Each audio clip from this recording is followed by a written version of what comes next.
இந்த கேள்வி டிஎன்பிஎஸ்சியில் மட்டும் இல்லை, RRB, SSC, SI exam, banking exams, அந்த மாதிரி எக்ஸாம்ஸ்லாம் எழுதும்போது இது கண்டிப்பாக நமக்கு கேட்பாங்க.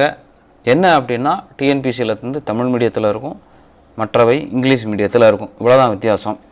இப்போ 4 மடங்குகளாக உள்ள முதல் 5 எண்களினுடைய சராசரி கேட்டிருக்காங்க. அப்போ 4, 8 என்னன்னு கேட்டிங்கன்னா, இங்கே நல்லா புரிஞ்சுக்குங்க, 4 மடங்குன்னு கொடுத்துருக்காங்க. அப்போ மடங்குன்னா நம்ம எப்படி எழுதுவோம்? 4ஆம் வாய்ப்பாடு எழுதுவோம். அப்போ 4, 8, 12, 16, 20. இப்போ இது எல்லாத்தையும் கூட்டி இங்கே எத்தனை நம்பர் இருக்கோ அத்தனை நம்பரால் நாம் வகுத்துற வேண்டியது தான் கணக்கு. அப்போ 4 ஒரு 8 12, 12 ஒரு 12 24, 24 ஒரு 16 40, 40ஓட ஒரு 20 கூட்டினீங்கன்னா நமக்கு மொத்தம் 60ன்னு கிடைக்கும். 60/5. இப்போ 5ஆம் வாய்ப்பாட்டில் 60 எப்போ வரும்னு பார்க்கணும். 12 டைம்ஸ் வரும் இல்லையா? ஸோ 12, ஆன்சர் 12 அப்படின்னு எழுதணும். அப்படி இல்லை, இதை விட இன்னொரு விஷயம் இருக்குது. எப்படின்னு கேட்டிங்கன்னா, நம்ம ஃபார்முலா போடுறது. இப்போ மொத்தம் எத்தனை எண்கள்? 5 எண்களா? சரிதானே?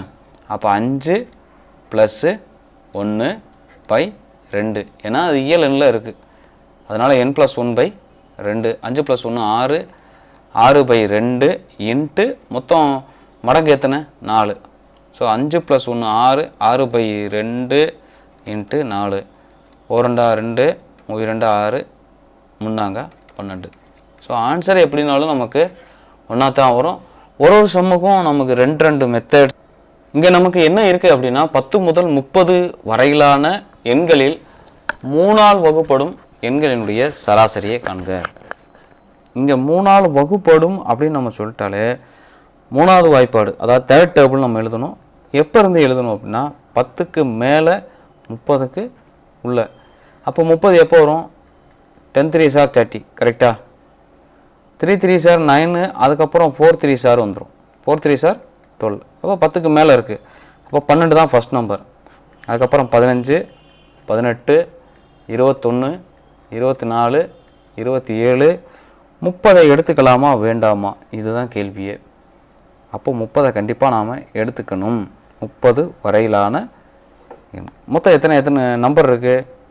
7 நம்பர் இருக்கா? ஸோ டோட்டல் நம்பர்ஸ் நமக்கு என்னது? 7. இப்போ இதோட சராசரியை நம்ம பார்க்கணும். அப்போ சராசரி நமக்கு தெரியும் இல்லையா?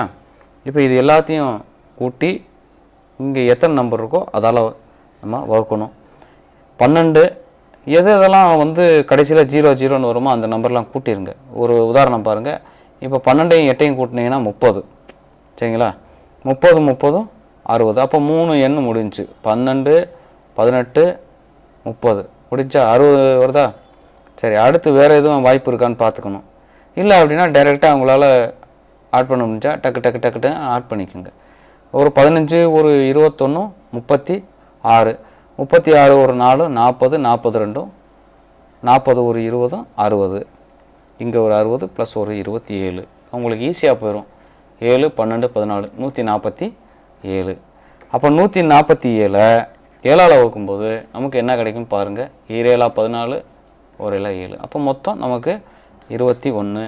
ஆன்சர் நமக்கு 21ங்கிறது கிடைக்கும். இல்லை, இன்னொரு ஷார்ட்கட் என்ன அப்படின்னு கேட்டிங்கன்னா, எப்போவுமே சராசரி அப்படின்னா அதில் இந்த மிட்டில் வர நம்பர் இடைப்பட்ட நம்பராக இருக்கும். இப்போ நல்லா கவனிச்சுங்க. 12 15 18 21 இருக்கா? இப்போ இது எல்லாமே நமக்கு ஏறு வரிசையில் இருக்கிறதுனால நம்ம ரீஅரேஞ்ச் பண்ணி எழுதணும்னு அவசியம் கிடையாது. மொத்தம் 7 நம்பர் இருக்கனால இந்த பக்கம் ஒரு 3 நம்பரை விட்டுருங்க, இந்த பக்கம் ஒரு 3 நம்பரை விட்டுருங்க. மிச்சம் என்ன இருக்குது? 21. அப்போ அதனுடைய சராசரி 21 தான் இருக்கும். அவ்வளோதான். இவ்வளோதான் நமக்கு வேலையோ. ரொம்ப பெருசாக கஷ்டப்படணும்னு அவசியம்லாம் இருக்காது. இந்த கேள்வியை நல்லா படித்து பாருங்களேன். ரொம்ப ஈஸியான கேள்வி, அதே நேரத்தில் கொஞ்சம் குழப்பம் இருக்கும் நமக்கு. 20 எண்களின் சராசரி 0. 20 எண்களின் சராசரி 0 எனில் அதிகபட்சம் எத்தனை எண்கள் 0வை விட அதிக மதிப்பை கொண்டிருக்கும் அப்படின்னு கேட்டிருக்காங்க. இப்போ நல்லா புரிஞ்சுக்குங்க. இப்போ சராசரி அப்படின்னு சொல்லிட்டாலே நாம் எல்லாத்தையும் சராசரி அப்படின்னா நம்ம எல்லாத்தையும் கூட்டுறோம்.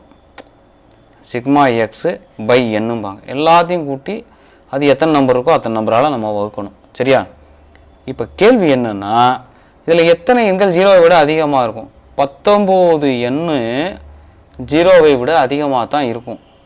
ஏன் அப்படின்னா, இந்த 19 எண்களினுடைய கூடுதல் என்னவா வேணாலும் இருக்கட்டும், இந்த கடைசி ஒரு 20வது எண் இருக்குல்ல, இப்போ 19 எண்களை நம்ம கூட்டுறோம் அப்படின்னா ஒரு 200 வருதுன்னு வச்சுங்களேன். எல்லாத்தையும் கூட்டும்போது 200 வருது. அப்போ 20வது எண்ணுடைய மதிப்பு -200 இருந்தால் என்னவாயிரும்? ஜீரோவாயிருமா? என்ன வேணால் இருந்துட்டு போகுது. 19 எண்களுடைய மதிப்பு என்ன வேணாலும் இருந்துட்டு போகுது.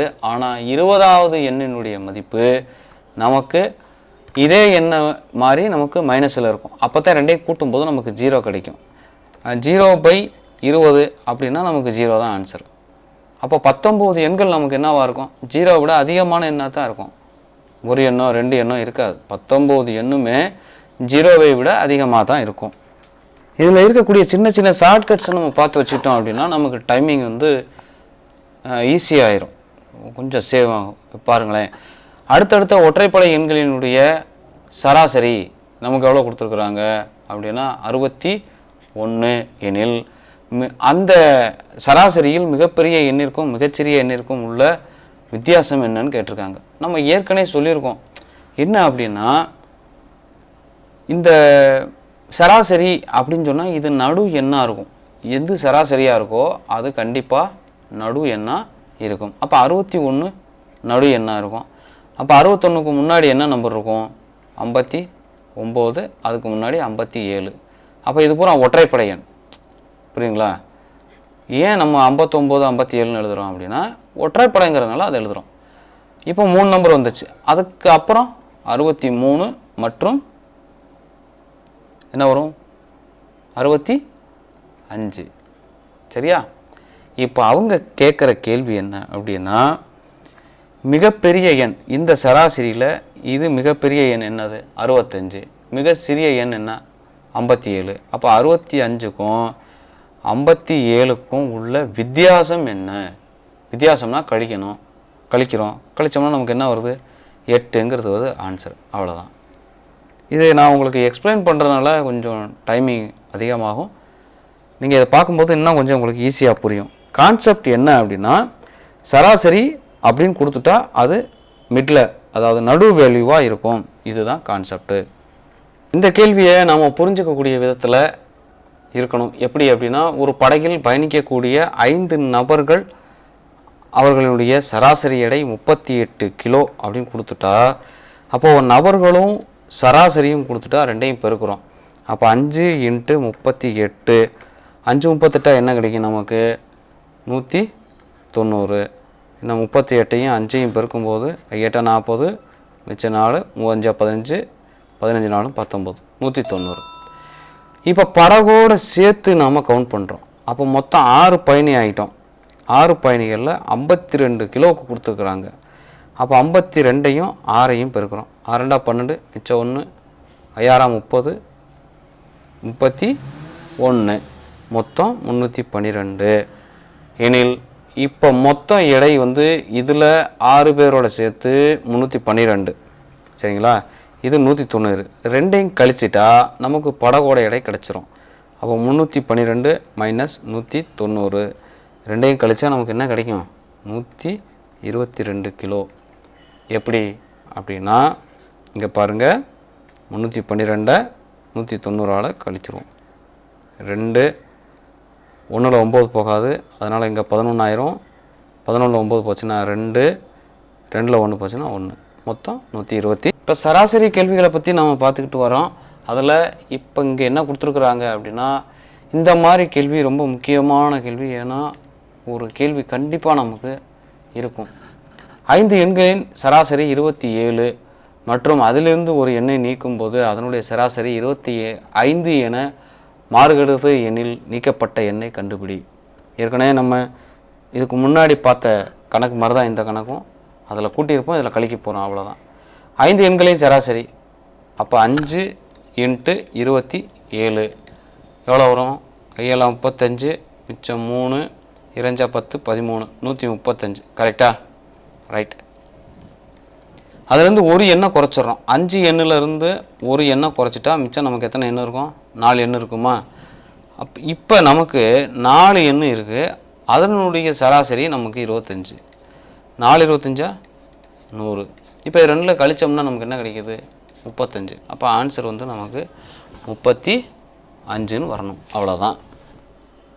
இதே மாதிரி ஒரு கணக்கு உங்களுக்கு நான் டெஸ்கிரிப்ஷனில் தர்றேன். நீங்கள் பார்த்துட்டு அதனுடைய ஆன்சரை நமக்கு கமெண்டில் பதிவு பண்ணுங்கள்.